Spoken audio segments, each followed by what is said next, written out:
Filipinas coronó a su nueva Miss Universo para el 2026. La representante de la Unión, Bea Millan Widorsky, quien es una muñeca, se acaba de coronar como la nueva Miss Universo Filipinas 2026. Creo que todo el mundo ya lo sabía.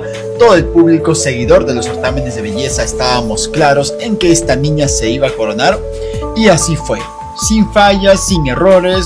La justa ganadora, la mejor en todo, merecedora de la corona. Qué mujer tan preciosa, con tanto ángel, elegancia. Recordemos que ella participó en el Miss Earth, tiene experiencia. Así fue su participación el día de hoy en traje de baño en esta gran final. Cuerpazo, qué lindo cabello, altura, tiene mucha presencia, mucha seguridad. Yo creo que ha nacido una máxima por la corona en el Miss Universo 2025. Y así fue su pasarela en traje de noche, que debo decir, el vestido de noche sí no me gustó mucho, pero es que ella se pone un trapo y se ve espectacular de todas. Así que Filipinas va con todo el Miss Universo 2026. Ha nacido una máxima. ¿Qué te parece? Déjame tus comentarios. So yun na nga mga kapolitika, at opisyal na nga po na kinoronahan itong pambato ng La Union na si Bea Millan Widorsky, dahil ito nga yung expectations ng mga netizen at ng mga pageant supporters dito sa mundo ng social media, na ang predictive winner ay itong pambato ng La Union na si Bea. So true enough, dahil from the very start mga kapolitika ay wala tayong pagdududa at hindi tayo nadalawang isip na itong si Bea ang posibleng kukoronahan ng organization.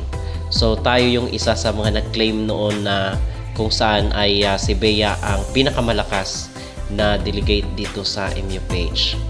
So pinag-usapan agad siya ng mga netizen, at in fact ay nag-trending siya pati dito sa Latin community at sa Thai community, dahil inaabangan rin nila yung MUPH 2026, dahil marami ring mga Pilipino ang nanonood sa mga international beauty pageant pages. So nagtrending agad si Bea Millan, at hindi rin talaga maiwasan mga kapolitika yung issue at kontrobersiya dito sa naganap na finale. So medyo matagal-tagal rin yung hinintay ng mga tao, at marami nga ang nagulat dahil hindi na tinawag yung Cosmo, yung Charm at yung ibang mga minor title. Talagang diretso, at in fact nabigla nga rin itong si Bea, di ba, pagtawag sa kanya ng kanyang probinsya na La Union ay nagulat siya, dahil siya na pala yung winner ng MUPH 2026.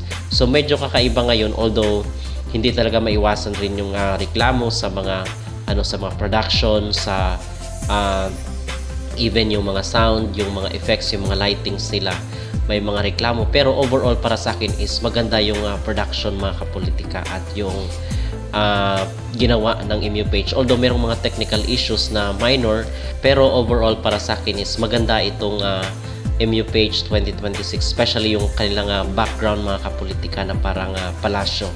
So nagustuhan ko yun, at yung kanilang lightings ay maliwanag rin.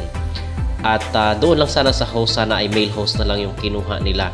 Okay, katulad nila nila Robby Domingo or si Sian Lim. So sana ay male host na lang yung kinuha para medyo mas formal siya tingnan. But all throughout is talagang masabi ko ngayon na maganda yung MUPH 2026 in my own personal opinion.